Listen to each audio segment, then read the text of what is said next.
जोहार दोस्तों, आज हम लोग झारखंड के इतिहास के बारे में इस सेशन में पढ़ेंगे। आपको इस वीडियो अच्छा लगे तो लाइक एवं सब्सक्राइब ज़रूर करिएगा और ख़राब लगे तो डिसलाइक भी करिएगा। चलिए आगे हम लोग बढ़ते हैं। झारखंड जो है उसको झाड़ियों एवं वनों का बहुलता के कारण झारखंड नाम पड़ा। झारखंड जो हम लोग देख रहे हैं ना, झारखंड कैसे नाम पड़ा है झारखंड का, सो हम लोग देखते हैं। तो झारखंड जो है वनों के बहुलता के कारण तथा झाड़ियों के बहुलता के कारण इनका नाम झारखंड पड़ा। झारखंड, इसका जो संधि विच्छेद करेंगे, झारखंड, झार जोड़ खंड। झार मतलब क्या होता है? झाड़ी, वन, और खंड मतलब टुकड़ा, यानी झाड़ियों का टुकड़ा या झाड़ियों का बहुलता के कारण झारखंड नाम पड़ा। विभिन्न कालों में झारखंड प्रदेश को विभिन्न विभिन्न नामों से जाना जाता है। क्या कहते हैं कि झारखंड जो है ना, उसको अलग अलग प्रदेश, अलग अलग काल में, जैसे ऋग्वेद हो गया, काल समझते हैं ना, उसी तरह काल अलग अलग, सतयुग हो गया, कलयुग हो गया, इस तरह काल कहलाता है। तो इस सब में अलग अलग नाम पड़ा। किसका? झारखंड का। जैसे महाभारत के काल में झारखंड का कुछ अलग नाम था।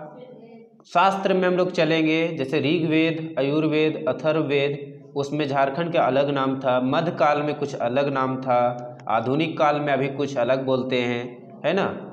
तो देखते हैं क्या क्या नाम पड़ा है झारखंड का। उसका नामकरण इस प्रकार से हुआ है, इस वीडियो में हम लोग देखेंगे। काल पहले हम लोग जानेंगे, उसके बाद उसका नामकरण देखेंगे।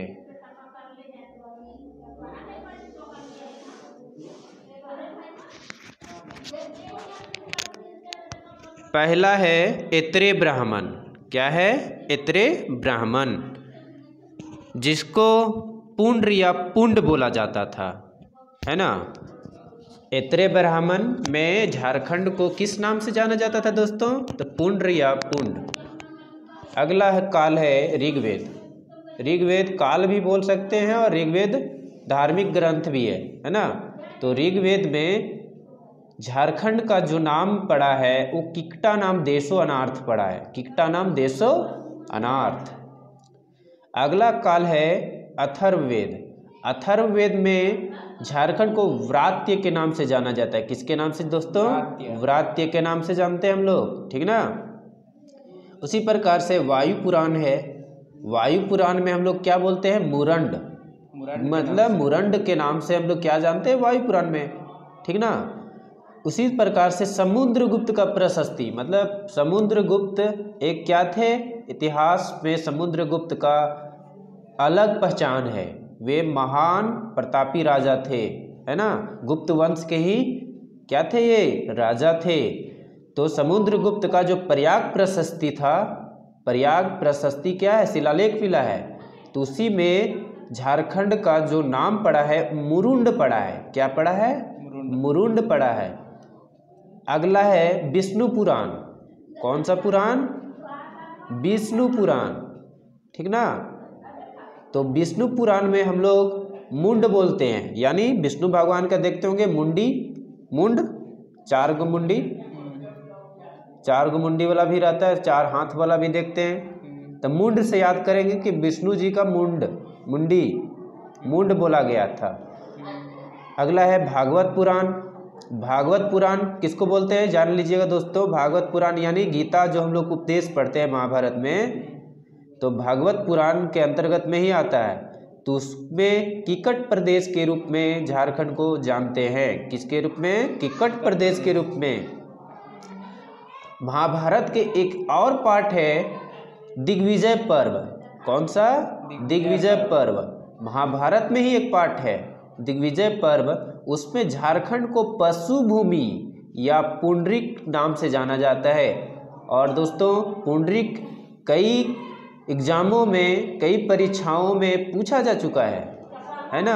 तो ध्यान देंगे, ये इम्पोर्टेंट क्वेश्चन आपके लिए भी आई है ना।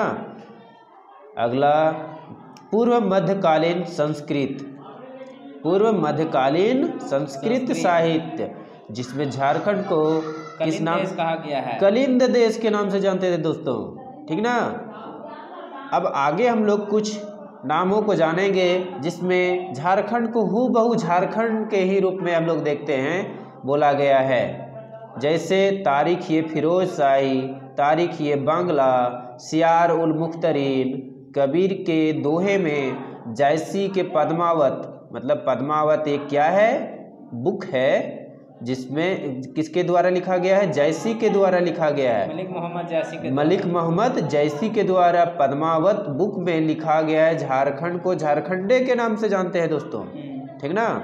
उसी प्रकार से मुगल काल में अकबर थे, कौन थे, अकबर। तो अकबर पर जो जीवनी लिखा गया है अकबरनामा, उसमें झारखंड को झारखंड के ही नाम से जानते हैं।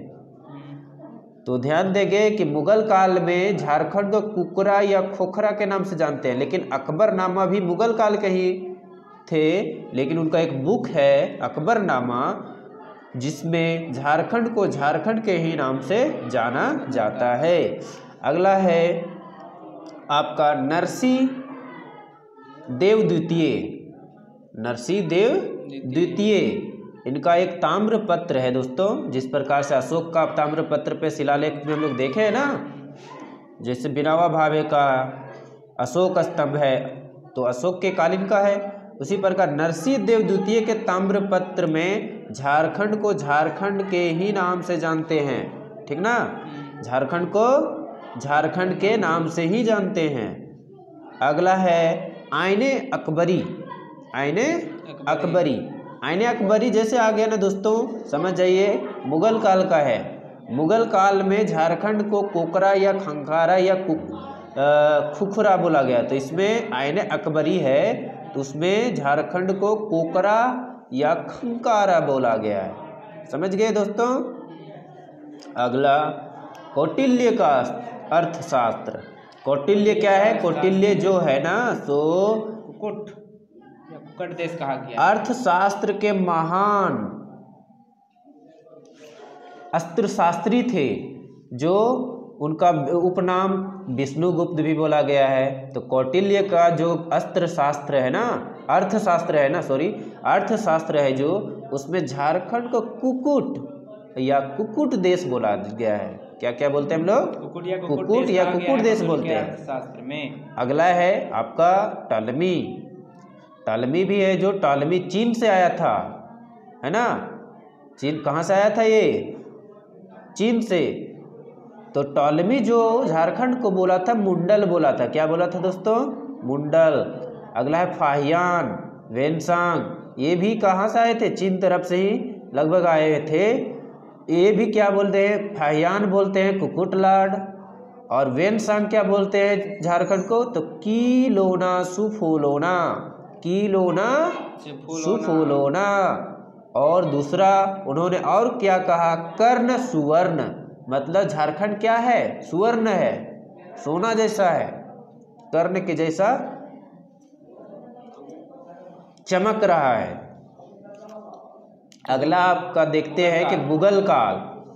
मुगल काल में झारखंड को खुखरा या कुकरा बोलते हैं, ख के जगह क और क के जगह ख हो गया। ध्यान देना है कि क ख कुकरा, कुकरा बोलते हैं ना, मतलब कुत्ता होता है कुकरा लो, तो वैसे बोलते हैं कुकरा खुखरा, यानी मुगल काल।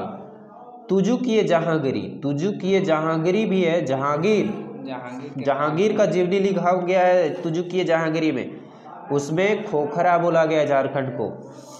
और अंग्रेजों का जब झारखंड में प्रवेश हुई तो उससे भी पहले ईस्ट इंडिया कंपनी का शासनकाल चल रहा था, है ना। तो ईस्ट इंडिया कंपनी का जो शासनकाल चल रहा था उस समय झारखंड को, पूरे झारखंड को छोटा नागपुर के नाम से जाना जाता था। क्या, किस नाम से जानते थे, छोटा नागपुर के नाम से हम लोग जानते थे। किसको, झारखंड को। तो दोस्तों अगर आपको वीडियो अच्छा लगा हो तो लाइक करेंगे, शेयर करेंगे और सब्सक्राइब करना ना भूलेंगे। और अगर आपको सही भी ना लगे तो अनसब्सक्राइब भी कर दे सकते हैं।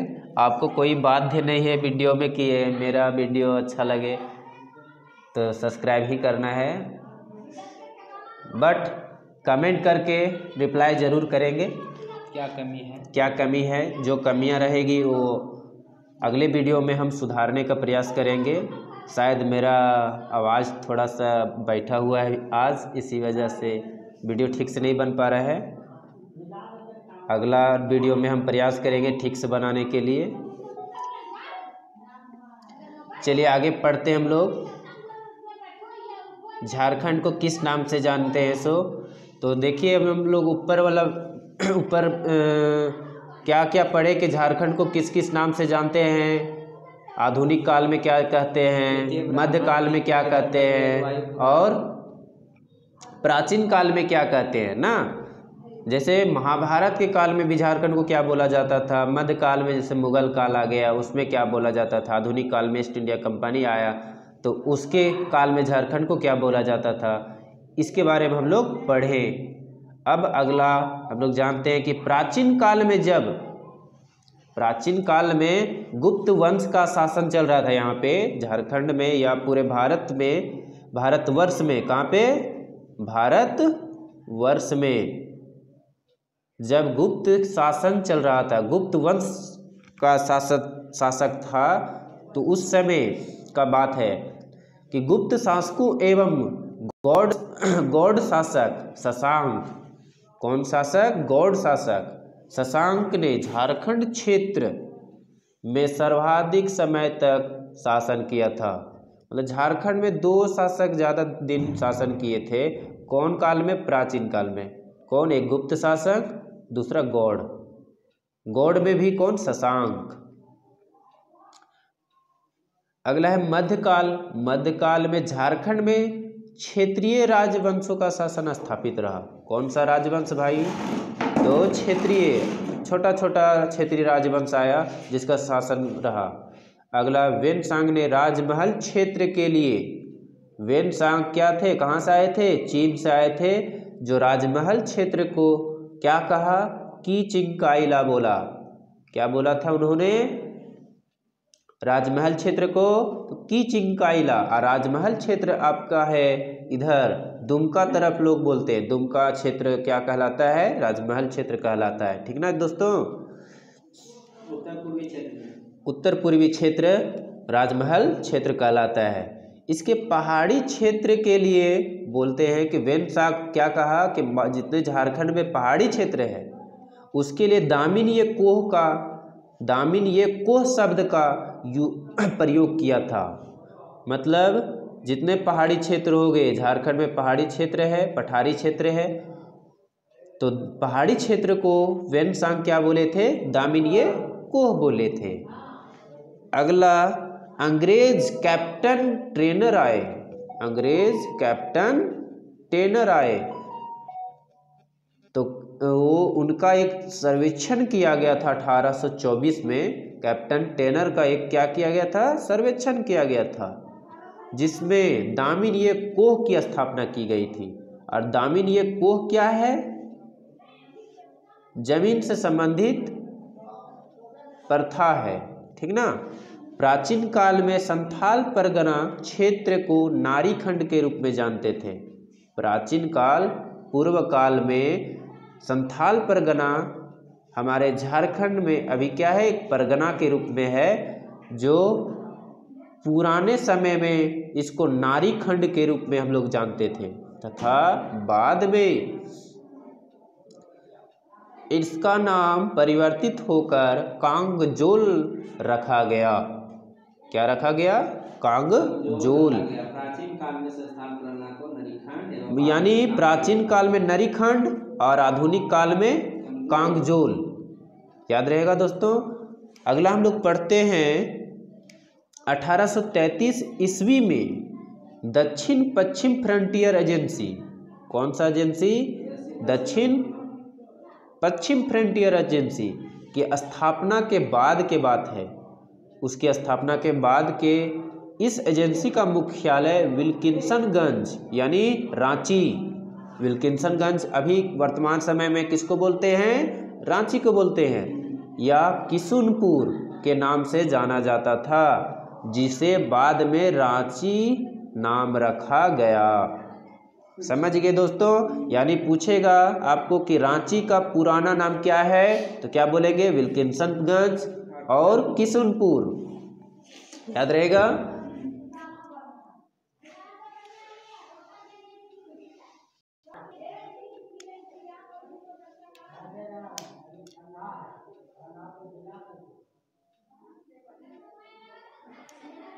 आगे हम लोग देखते हैं दोस्तों कि जिस प्रकार झारखंड में अंग्रेजों का आधुनिक काल में प्रवेश हुआ, उसी तरह झारखंड में आदिवासियों का भी प्रवेश हुआ था।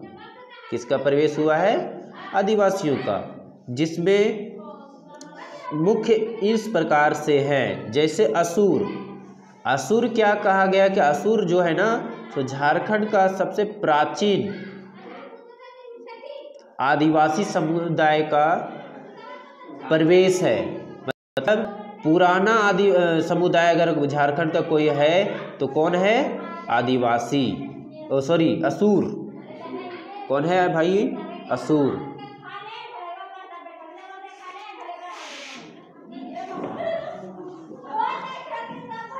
नमस्कार दोस्तों।